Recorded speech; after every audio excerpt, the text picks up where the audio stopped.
We come to chapter 3, Cittavagga, mind. 33. Just as an arrow maker straightens an arrow shaft, even so the discerning person straightens his mind, so fickle and unsteady, so difficult to guard and control. So a person who makes arrows, he has to straighten the shaft, make it very straight. Even so, we have to discipline our mind and make it straight.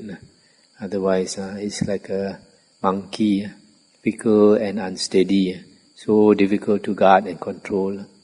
But even though it is difficult to guard and control, we have to guard and control it, so that we become master of the mind rather than the mind become master of us, overpower us. We need to control our emotions instead of letting the emotions control us. 34. As a fish when pulled out of water and cast on land drops and quivers, even so is this mind agitated. Hence one should leave the realm of Mara. So our mind is agitated when we dwell on the six senses. That is the realm of Mara. Mara is always tempting us at the six sense doors with beautiful sights, lovely sounds, fragrant smells, nice food, nice touch, and mind-boggling things to play. Like nowadays, people like to play computer games and all that. So, why is the mind agitated? Firstly, because it likes to jump from one sense door to another sense door. Secondly, in the six sense spaces, among the six sense objects, this is not our natural home. Our natural home is back deep in the mind. And we come out of the mind and go into the world. It's out of our natural habitat. That's why the Buddha says we must dwell in our natural habitat, away from these six sense objects. And the way to do it is to bring it back gradually through the four satipatthana, the four objects of satipatthana. Dwell only on the body, feelings, the mind, and Dhamma. And by dwelling only on these four things, slowly it becomes less agitated. And then if you dwell on one only, all the time on one, then the mind becomes one-pointed, and it draws further into the mind. And then it's really, because it's back into the natural home, it's no more agitated. And then you feel the bliss, because you're back at home, the bliss and the delight. 35. Wonderful indeed it is to subdue the mind, so difficult to subdue, ever swift and wandering, wherever it desires. A tamed mind brings happiness. So this is just like what I mentioned just now, that if we subdue the mind, then tame it, and then it brings happiness and delight. 36. Let the discerning person guard his mind, so difficult to detect and extremely subtle, wandering wherever it desires. A guarded mind brings happiness. In one of the suttas, the Buddha said, an undisciplined mind is a source of great suffering. A disciplined mind is a source of happiness. So, if we don't guard our mind, and then it is uncontrolled, then it is a source of great suffering for us. See, nowadays a lot of people, they have a lot of mental suffering, depression and all that, because they don't know how to guard the mind, how to subdue the mind, how to tame the mind.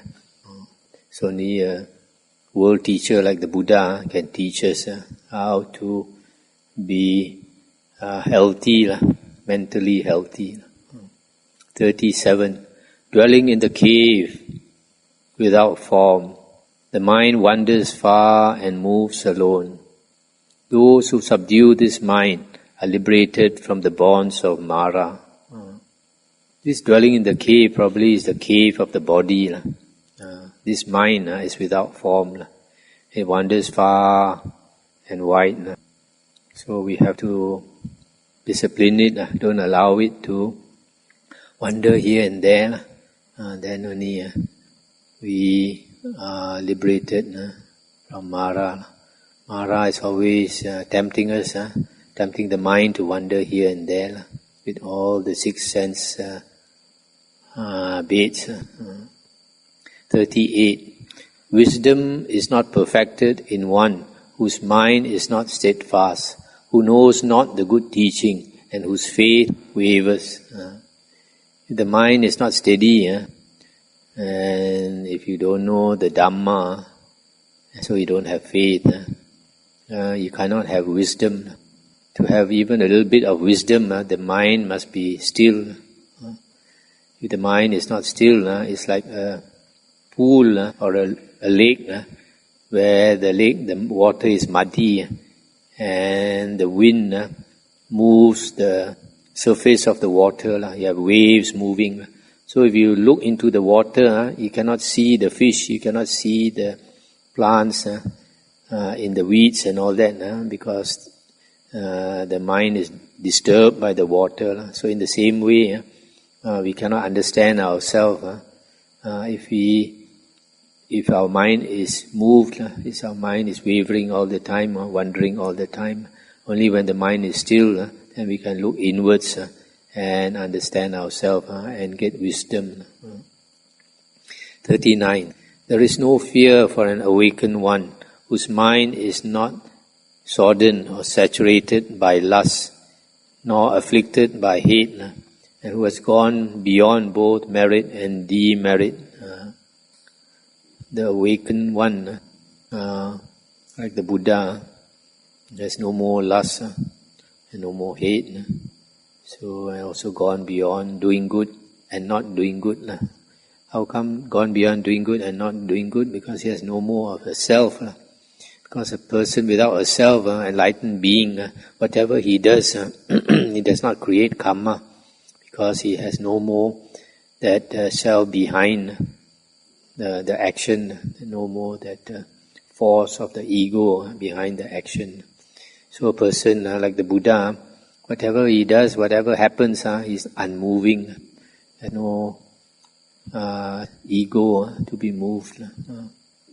That's why sometimes in the suttas we find, especially like the Mahayana suttas, they always say the Buddha is das, ru putong, das unmoving. Number 40, realizing that this body is as fragile as a clay pot, and fortifying this mind with a well-fortified city, fight out Mara with the sword of wisdom, then guarding the conquest, remain unattached. Must realize that this body is fragile, that one day, in a very short time, you will pass away. And so we have to fortify the mind with... How to fortify the mind is to use all the things all the weapons that Buddha gave us. What are these weapons? Like the 4 Satipatthana, the 4 Iddhipada, the 4 right efforts, the 5 faculties, the 5 powers, the 7 factors of enlightenment, Bojjhanga, 7 Bojjhanga, then the Noble Eightfold Path. These are all our weapons to fortify our mind. When we practice, we strengthen our mind, fight with Mara, and then guarding the conquest, remain unattached. When we win any of the...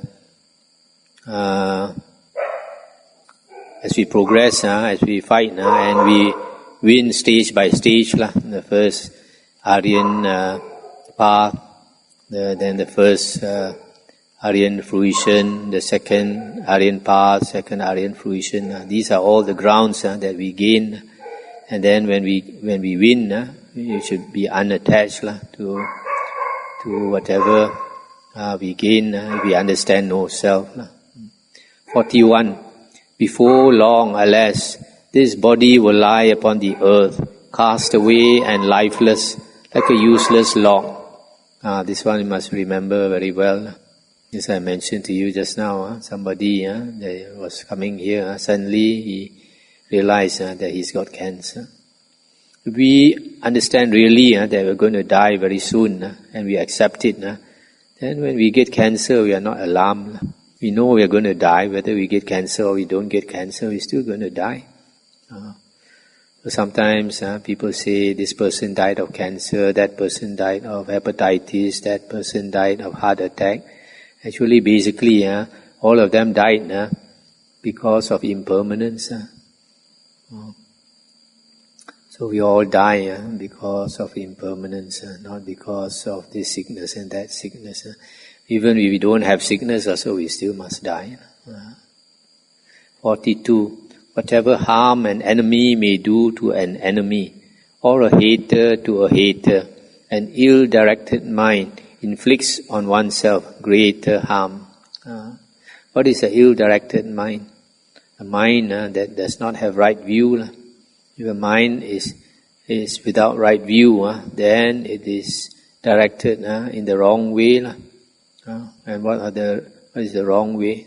The way of greed, hatred and delusion. So because of greed, hatred and delusion, you do all the wrong things. So you are harming yourself more than anyone can harm us. Our greatest enemy is ourselves, and our greatest friend is also ourselves. If you know how to direct your life in the right way, you are your greatest friend. If you don't know and direct your mind, your life in the wrong way, you are your greatest enemy.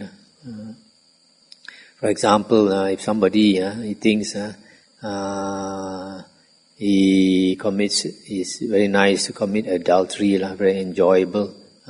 So he thinks he's doing himself a favor by having this pleasurable relationship.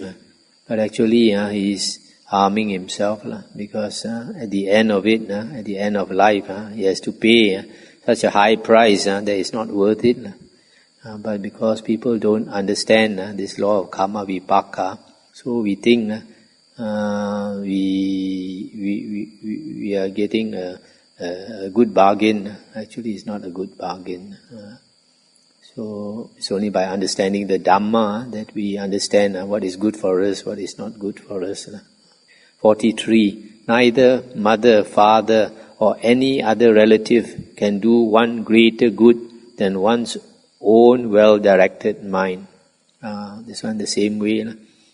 Even your parents cannot do more for you than yourself if you know how to direct your mind properly. The most our relatives can do for us is just to benefit us in a material way in this lifetime.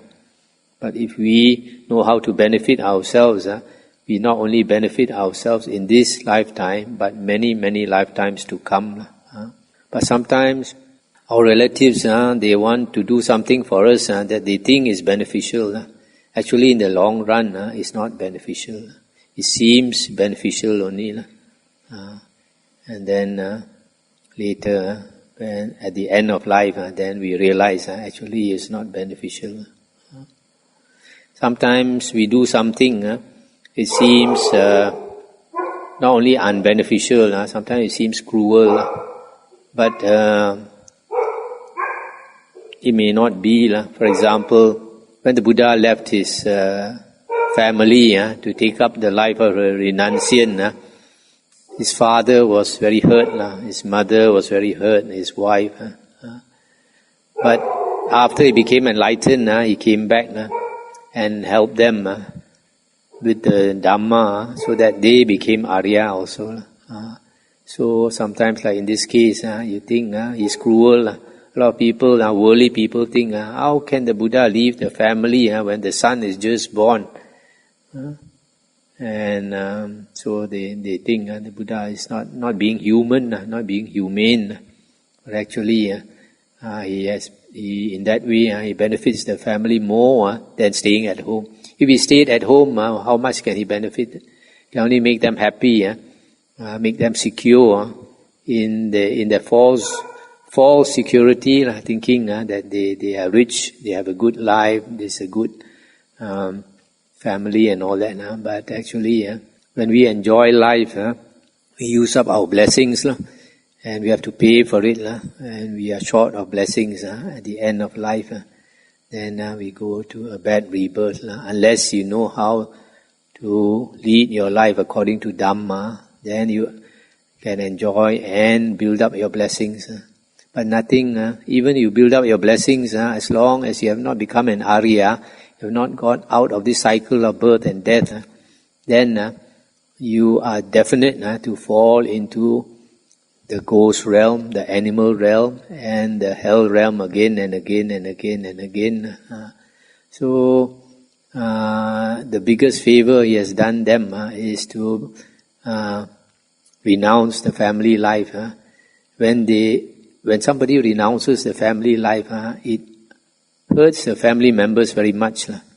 But in hurting the family members, they actually, you do them a favor, because then they understand impermanence faster than at their deathbed. If they were to understand impermanence on their deathbed, they cannot do anything about it. But if they see somebody in the family has renounced, and then it hurts them so much, then they realize life is so impermanent. Something like this also can happen. Then they start to let go.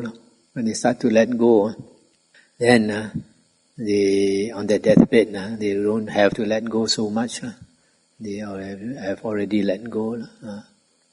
There's something I saw with my mother also. When I renounced, she hurt her a lot. But after that, she let go. In the last few years of her life, there was not much to let go already. She had already let go. She was happy. So I'll end here. Anything to discuss? You can see from here these words of wisdom. Only somebody with great wisdom like the Buddha can speak words like this.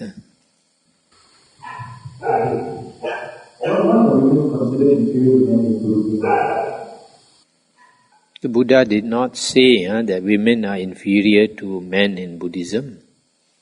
What the Buddha said was, there are certain states a woman cannot achieve. For example, become a Buddha. Why can't a woman become a Buddha? You can understand when you read or you learn how the Buddha struggled to attain enlightenment. In my opinion, the Buddha was already a Sakadagamin when he came back in his last life, because he had met the Buddha Kassapa in the previous life, a previous human life, and he became a disciple of the Buddha Kassapa after hearing the Dhamma. You see, when his friend Gatikara tried to persuade him in that life with the Buddha Kassapa to go and see the Buddha, he refused. He was a Brahmin. He didn't appreciate the Buddha. He said, what's the point of seeing your shaveling monk? So many times his friend pulled him until he could not say no. Then only he went, and he didn't pay respect to the Buddha Kassapa. And then after that, the Buddha Kassapa taught him the Dhamma, and immediately his view changed, so much so that he became a monk. That shows that he attained stream entry. And in that life as a monk under the Buddha Kassapa, he attained at least the first jhana. We know because after that lifetime, he went to Tusita heaven.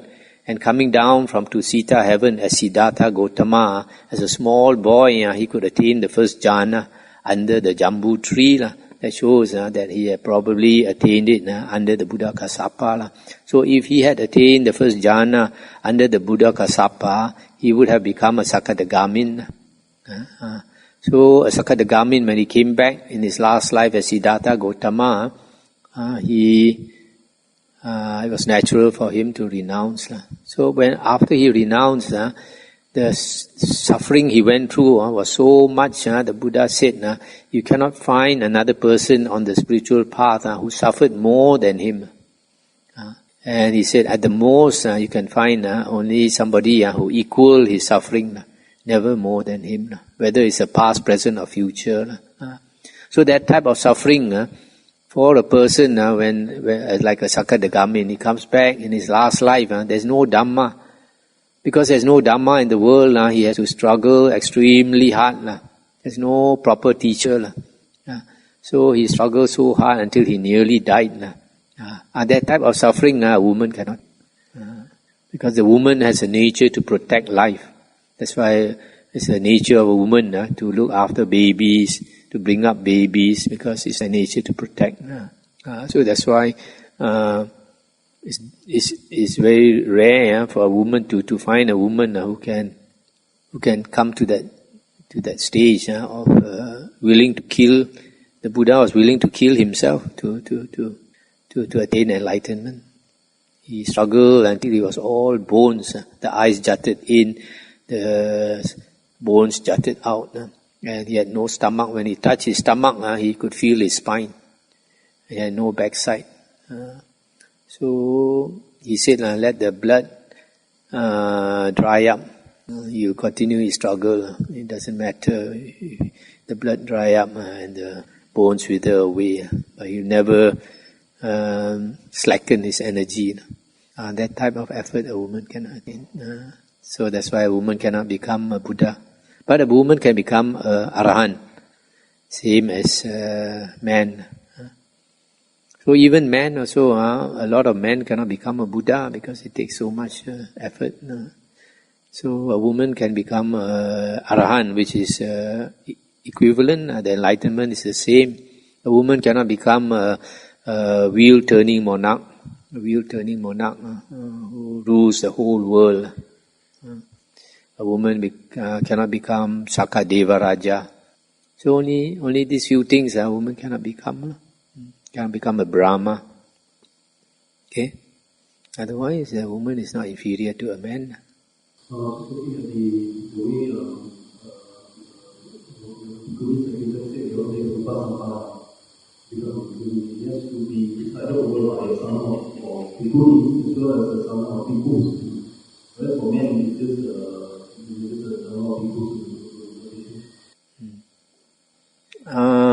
You see, if you look into Vinaya books, a bhikkhuni, the Vinaya rules seem to be more rules for the nun, for the bhikkhuni than for the bhikkhu. And it has to do with probably with women being more emotional, because in women the emotions are stronger. So maybe because of that.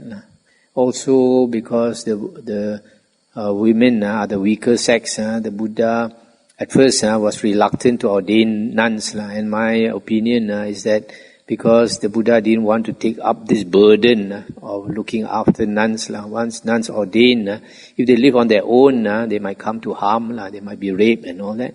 So the nuns, they always had to stay close to the monks. And the monks had to kind of look after them. Every 2 weeks they have to come for a teaching.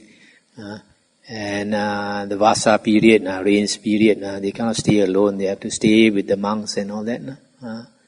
They cannot travel alone also and all these things. So that is. So it's not that the Buddha was heartless, didn't want to ordain women. It's just that it's a burden to the monks. But like now what is happening in the West is they ordain women, but they don't allow the women to stay with the monks. The women go off and stay on their own. Do you think it's easy for the women to look after the monastery? All women?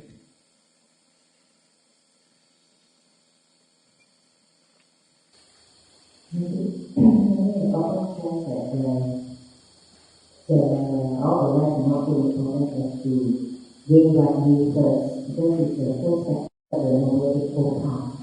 And yet, he is something that is very, very difficult to give up, especially if you have a very opinionated and because of our ego, we cling on to our own worldview of things.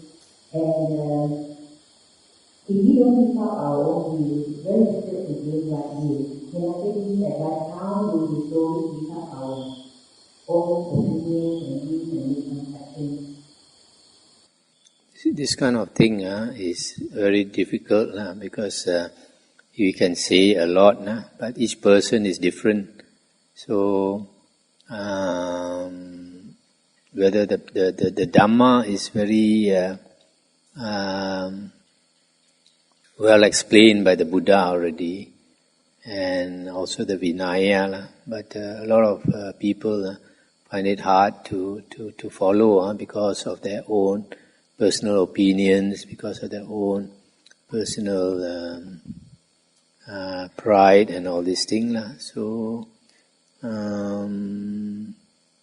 it's not to me. There's not much point to talk a lot about it. Everything the Buddha has stated. So it's up to the person to practice according to what the Buddha says. As I mentioned a few times already, the Buddha said there are two foundations before a person can proceed to practice. One is moral conduct, the other one is right view. And I always say that right view is from listening to the Dhamma and understanding the Dhamma.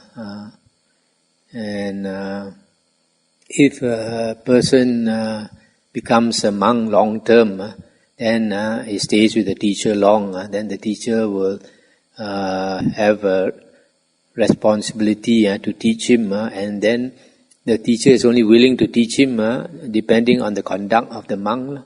If the conduct of the monk is easy to teach, wants to be disciplined, wants to be taught, then the teacher will teach him. The teacher is not going to teach every pupil in the monastery. He will only teach those that are willing to learn. So it's silly to make an effort to teach everybody the same thing. It's not. It's pointless. Only those who are willing to learn, who come to ask and all that, will the teacher teach. So it's the same with the Buddha. The Buddha, you find, he had many disciples who were not willing to listen to even to a Sammasambuddha like the Buddha. So you can see from the suttas and the Vinaya books. So it's the Buddha said, I only teach tameable men. Even the Buddha cannot teach everybody, only tameable men. Those who are willing to be tamed by him. So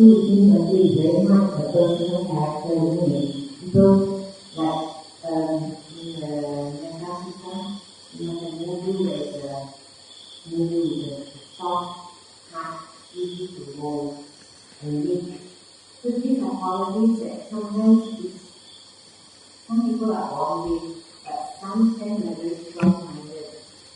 We can be very strong-minded, we can read the suttas again and again and again, we hold on and we hold our opinion, there is nothing to do against building our character. Yeah. You see, if you read the story of Milarepa, the greatest Tibetan yogi who achieved such high level. When he came to his master, the master saw he had a lot of arrogance. So the master purposely made him carry a lot of wood up the high hill to build a hut for him. And then after he put so much effort, took maybe a few months to build the hut, then the master looked at it and said, "Oh, I don't like that place. You dismantle the whole hut and build it again somewhere else." And he had to dismantle the whole hut and build it again. And after he finished, after so much sweat, the master again said he didn't like the site and asked him to move again.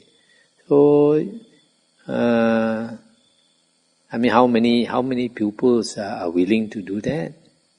So it's no point to even make the effort to teach a pupil if he's not the type. Even this Bodhidharma, when he went to China, he refused to accept any disciples. And then when one of the monks came to him to to plead to be his disciple. He said, I only accept disciples when the snow turns red. Then the disciple took the knife, chopped his hand until the blood flew all over the snow, and the snow turned red. Then only accepted him.